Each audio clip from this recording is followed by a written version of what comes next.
I guess Cagney was a great exemplar of that because he used to talk about the guys. She was in over 100 movies. You saw her face everywhere. The Blues Brothers, Jerry Lewis films, classic TV shows. But Kathleen Freeman died keeping a secret that Hollywood forced her to hide for 50 years. Her partner Helen watched the media erase their life together.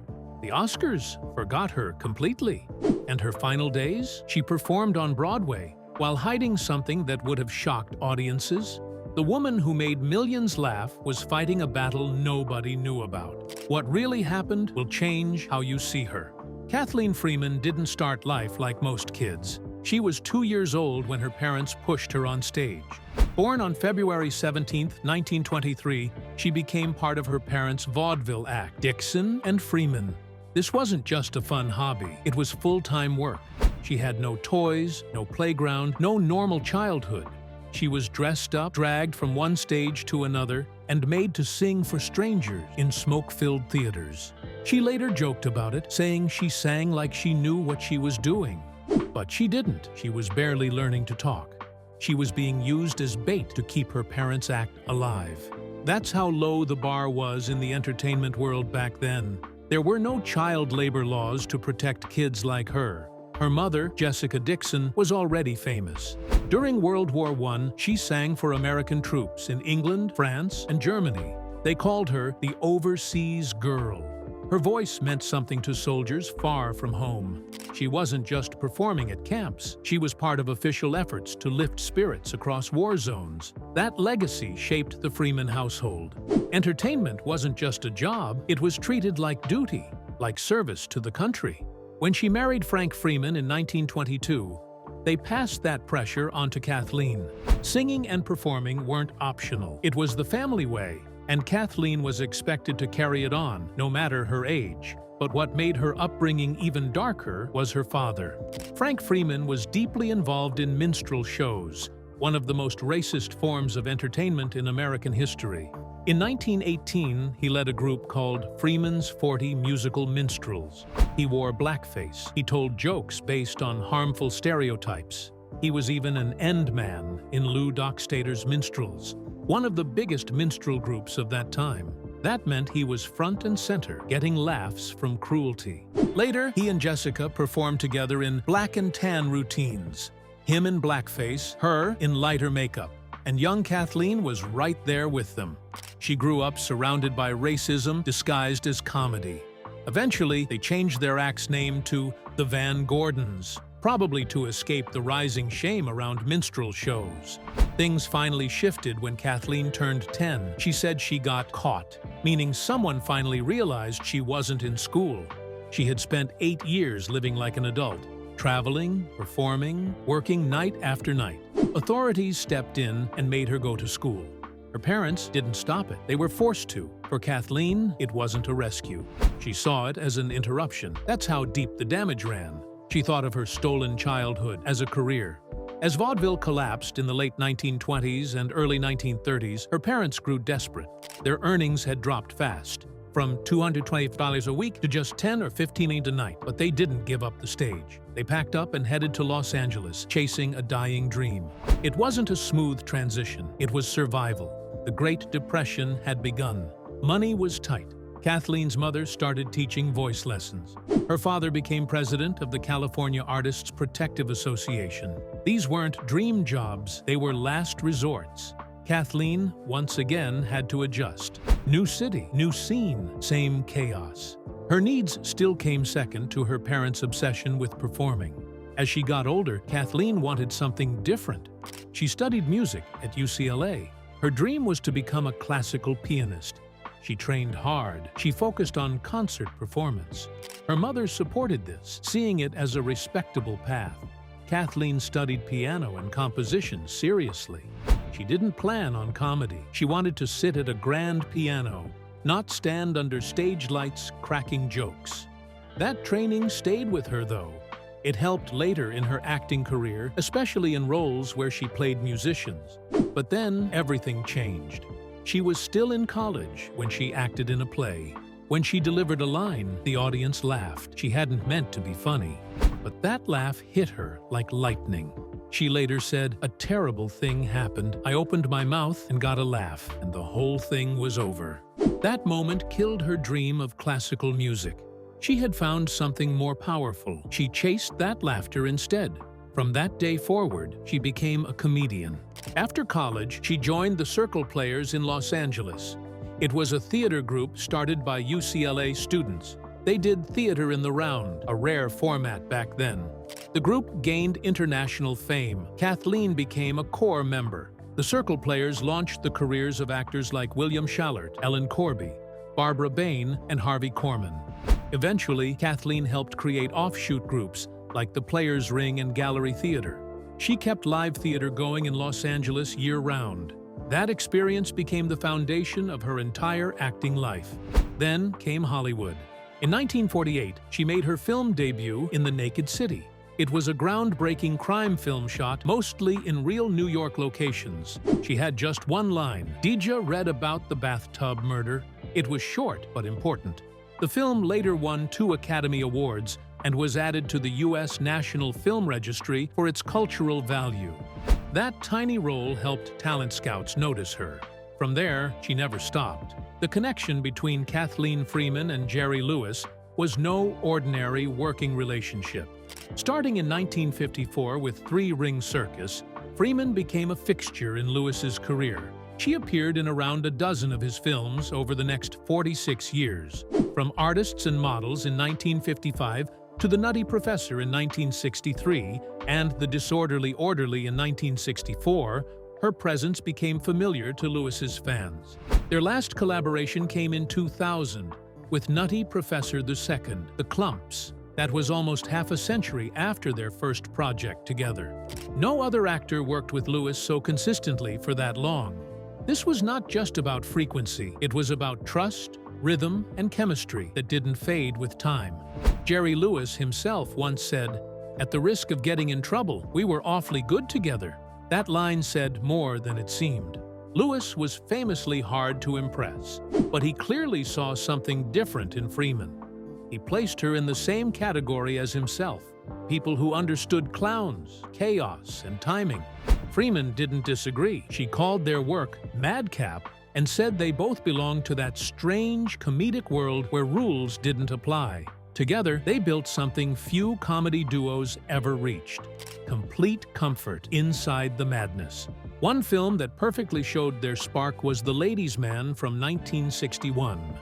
Freeman played Katie, a housekeeper who smiled sweetly while secretly hiding a wild secret. The boarding house wasn't normal. It was full of beautiful young women, and Freeman's job was to keep Lewis's character Herbert from realizing that. In one of the most bizarre yet hilarious moments, she served him breakfast in a high chair like a child. At the same time, she was part of a plan to trick him into confronting his issues with women. Freeman managed to make this strange balance feel real. She was kind, funny, and just sly enough to keep the whole scheme moving without turning her character into a villain. The role demanded control, precision, and subtlety. Freeman delivered all of that without breaking the rhythm of the comedy. Then came The Nutty Professor. In the 1963 original, Freeman played a secretary named Millie Lemon. It wasn't a huge role, but her timing and delivery made it stick. In one moment, she called a man a gasser, then quickly corrected herself to use more polite language. That one scene showed what Freeman did best. She could take the smallest part and make it stand out. That performance left such a mark that, nearly 40 years later, when Eddie Murphy led a new version of The Nutty Professor, the filmmakers brought Freeman back. In The Klumps, she played Denise's nosy neighbor. It was a small cameo, but it meant something. It was a nod to history, a recognition of the legacy she helped build. Kathleen Freeman's role as the speech coach in Singin' in the Rain was uncredited but unforgettable. She kept shouting, round tones," while Gene Hagen butchered, "and I can't stand 'em." What made it funnier was how real it felt. Freeman wasn't just acting, she had trained real actresses off-screen too. Years later, she helped Samantha Eggar for The Collector, and Eggar ended up winning at Cannes and getting nominated for an Oscar. Freeman had the gift. She could shape stars even while Hollywood refused to see her as one. But it was never a fair fight. Freeman's looks didn't fit the Hollywood mold. She was 5'8", broad-shouldered, and had an expressive face that screamed bold character, not soft romantic lead. Her eyes seemed to pop from her squared-off brow, and her wide mouth stretched across a blocky chin. From childhood, she was cast in roles that told the audience what to expect. Tough, grumpy, sarcastic. She admitted it herself. People always thought she looked combative, so that's all they let her be. Even though many called her warm and kind, the screen never gave her the space to show it.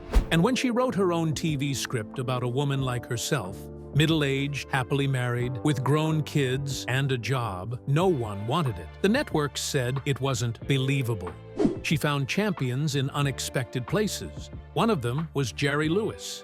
They made 11 films together, starting with Three Ring Circus in 1954 and ending with Which Way to the Front in 1970. She played everything from stern nurses to loud landladies. In The Nutty Professor, The Disorderly Orderly, and The Errand Boy, she was always there, delivering the punchline, grounding the madness. She didn't just show up, she owned those scenes. Lewis liked her so much, he kept writing her in. 30 years later, she appeared in Nutty Professor, The Clumps. That kind of chemistry doesn't fade. She had more than 100 films under her belt. Still, the money never matched the work. She was known, recognized, but never rich. She said it best. "The world knows my name, and they almost know my face." It hurt. She kept fighting for middle-aged women in TV, pointing out that barely 4 network shows had women over 40 in lead roles, and none of them were allowed to be happy, successful, and married at the same time. When she spoke out, it wasn't just about her. It was about how the system made women like her invisible. Even while she performed on Broadway in The Full Monty, even while cancer was silently killing her, she kept showing up, working, acting, but the anger never left. She talked about it often, how trapped she felt by the roles. She didn't want to be the obnoxious woman anymore. She wanted to play someone human, someone soft. She said she felt violent about the industry's treatment of women like her. At 52, she still held out hope that change would come. Not just hope, belief, she said, it will be forced. She was tired of seeing women reduced to jokes. She wanted them to be seen as they were, wives, mothers, professionals, not clowns. The truth is, she never stopped working. Between 1948 and 2001, she was on hundreds of TV shows. She did it all. The Dick Van Dyke Show, The Beverly Hillbillies, The Golden Girls, Hogan's Heroes, Murphy Brown, Married with Children. She wasn't a guest, she was a force. In Topper, It's About Time, and The Beverly Hillbillies, she had recurring roles.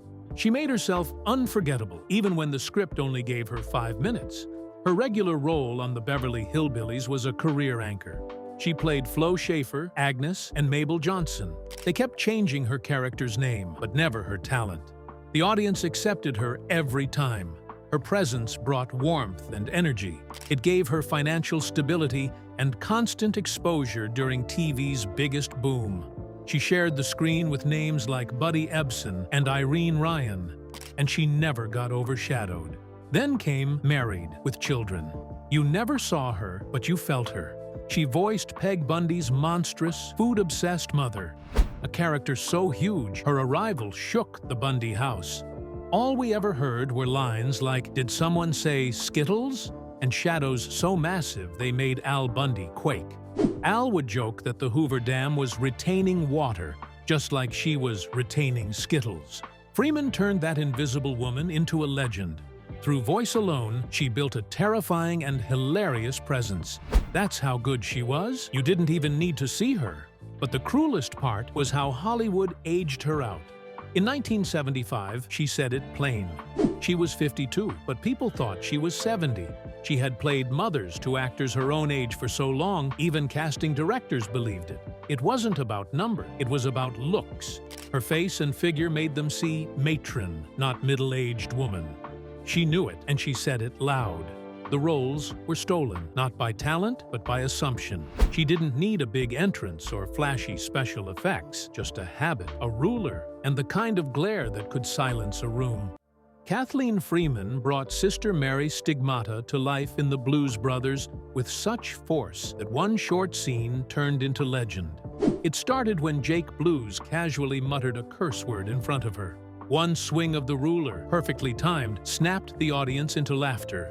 Every time they cursed, "Christ, shit, Jesus Christ," she struck harder. The timing never missed. It was brutal but funny. Her movements, her face, even the way she swished her habit became part of the act. Viewers couldn't look away. She made physical violence hilarious without crossing a line. The nickname "the Penguin" came from her stiff walk and black and white habit. Freeman actually designed that walk herself. It wasn't part of the script, but once she added it, the character stuck in people's minds. Even with limited screen time, she stood out more than many of the film's musical guests or explosive chase scenes. When Blues Brothers 2000 came out 18 years later, Freeman came back. By then, she was 75. Belushi was gone. The cast had changed. But there was no way to do the film without her. This time, her role was bigger. She ran the orphanage again, raised a new boy named Buster, and handed him off to Elwood. Her character had evolved. Still tough, still sharp, but now warmer, a mother figure. The filmmakers could have dropped her, but they didn't. They made sure she stayed, because her presence connected the old and new. And when she picked up that ruler again, the audience laughed just as hard. Freeman didn't just act. She moved like someone who'd been trained since birth, and she had. She started performing at 2 years old in vaudeville with her parents. That early experience shaped everything. You could see it in how she controlled her body, the way she adjusted her veil, the way she raised an eyebrow. She used her entire body to deliver jokes. At 5'8", she wasn't towering, but on screen, she felt 10 feet tall. Her background gave her the ability to make the ridiculous seem natural. When she hit the Blues Brothers for swearing, it wasn't just funny, it felt like rhythm. Each hit matched the beat of the scene. She walked a tight line, too soft, and it would feel silly, too hard, and it would feel cruel, but she landed it perfectly. And that's why people still remember her. Freeman's impact didn't end when the credits rolled. Years later, the Vatican's own newspaper called The Blues Brothers a Catholic classic.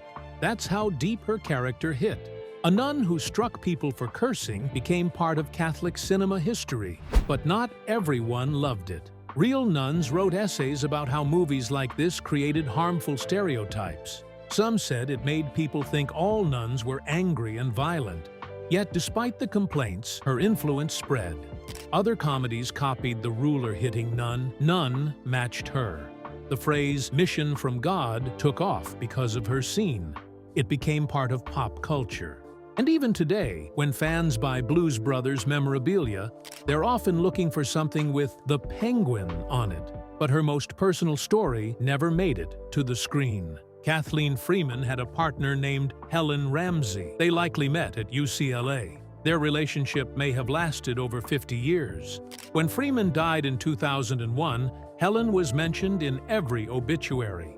But American publications avoided calling her anything more than a friend. Playbill called her Freeman's longtime and best friend. Variety just said best friend. Only The Guardian in the UK called Ramsey what she really was: Freeman's longtime companion. At that time, that phrase quietly signaled a romantic relationship. Everyone knew what it meant, but most American outlets stayed silent. They chose safety over truth. It got worse. Jane Wallace, the executor of Freeman's estate, publicly denied Freeman was a lesbian. She claimed Freeman loved men but could not hold one. That line made things worse. It suggested there were no men in her life to prove anything, and left more questions than answers. Instead of closing the door, the denial opened it wider. It turned whispers into headlines. And while Wallace tried to guard Freeman's image, the damage hit someone else harder: Helen Ramsey. She had spent decades with Freeman, but when her partner died, she had to watch as the media erased her. American articles acted like she didn't matter, as if she had no place in Freeman's life. It was cruel. She lost the person she loved, then had to pretend it was just friendship. Imagine that grief. The person you built your life with is gone, and no one will even say you mattered. That's what Helen faced. Maybe she helped plan the memorial, maybe she sat in the front row. But she wasn't given her place in the story. Not in the country Freeman called home. That kind of erasure was common. For most of Freeman's life, being openly gay in Hollywood could kill your career. Studios forced stars to hide. Some even arranged fake marriages. Freeman never married, never had children. For some, that said everything. But she never said it herself. She couldn't. If she had, she might have lost everything she worked for. Even supporting actresses weren't safe. Silence was survival. She kept working. From Jerry Lewis comedies in the 1950s to the Full Monty on Broadway at age 78.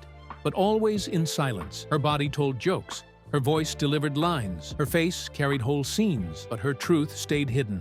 In 2025, her Wikipedia page finally said it. She was a lesbian. She was in a partnership with Helen Ramsey until her death. A small sentence, but powerful. It took decades to say what should have been said the day she died. At 52, Kathleen Freeman wrote the one story she felt was missing from television. It was about a woman her age, married, with grown children, who still worked and argued with her husband, but loved him deeply. It wasn't a fantasy or a comedy built on cliches. It was real life. She spent her own money to create it. She believed in it. For years, she pitched it to studios herself, hoping someone would understand. No one did. They turned her away again and again. Not because it wasn't good, but because it was about an older woman. And Hollywood had already decided women like her didn't matter. They didn't think anyone wanted to watch a story like that. Freeman knew they were wrong. She knew most wives and mothers were her age. She knew they were being erased, but no one listened. And every rejection didn't just hurt her career. It dismissed her whole generation. So she kept taking roles that fit what they wanted from her, not what she wanted to show. Her face became her cage. People knew her. They just didn't know from where. She called it half excited, half perplexed.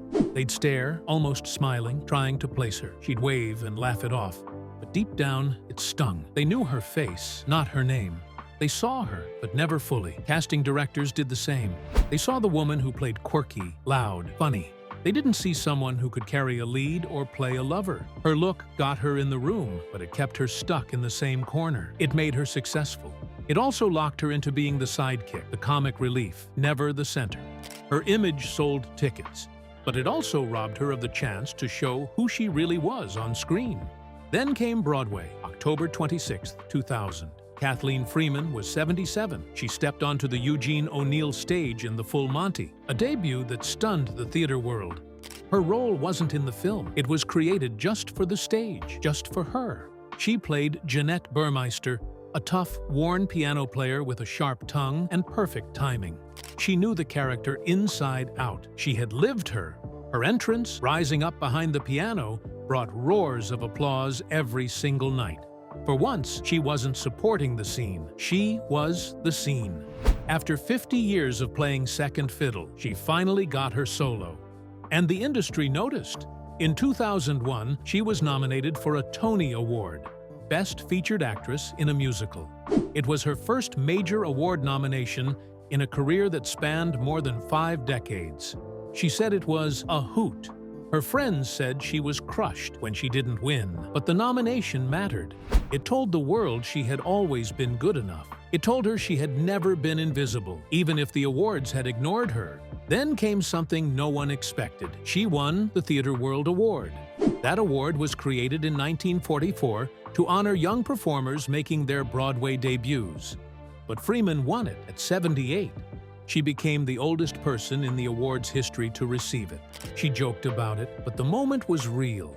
It was the first time the industry looked at her and said, "You belong here now." That year's winners included names like Reba McEntire and Macaulay Culkin. And yet, Freeman's win stood out.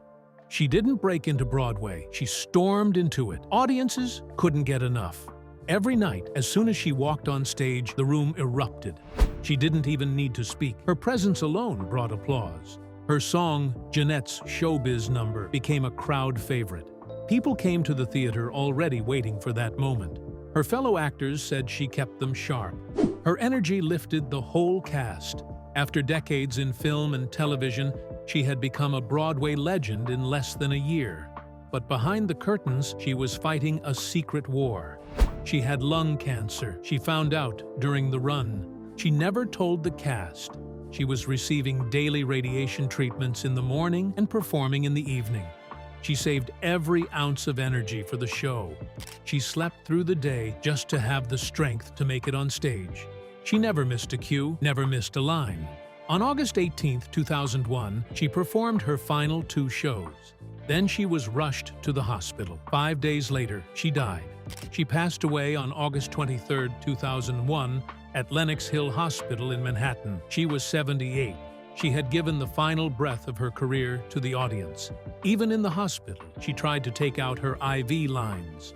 She thought she had to get back to the theater. "My boys need me," she said. That was how she lived. The show always came first. That's how she died, too. When the Oscars aired the In Memoriam segment in 2002, they left her out. She had been in more than 100 films. She had worked with Jerry Lewis, danced in Singin' in the Rain, starred in the Blues Brothers. She had made people laugh for 50 years. She had just been nominated for a Tony, and still they ignored her. Fans were furious. Colleagues were stunned. But Freeman wouldn't have been surprised. She knew what it meant to be overlooked. She lived in that space her whole life. Before she died, she joked about writing a memoir. She wanted to call it after something a fan once told her. "I don't know who you are or what you did, but you were wonderful."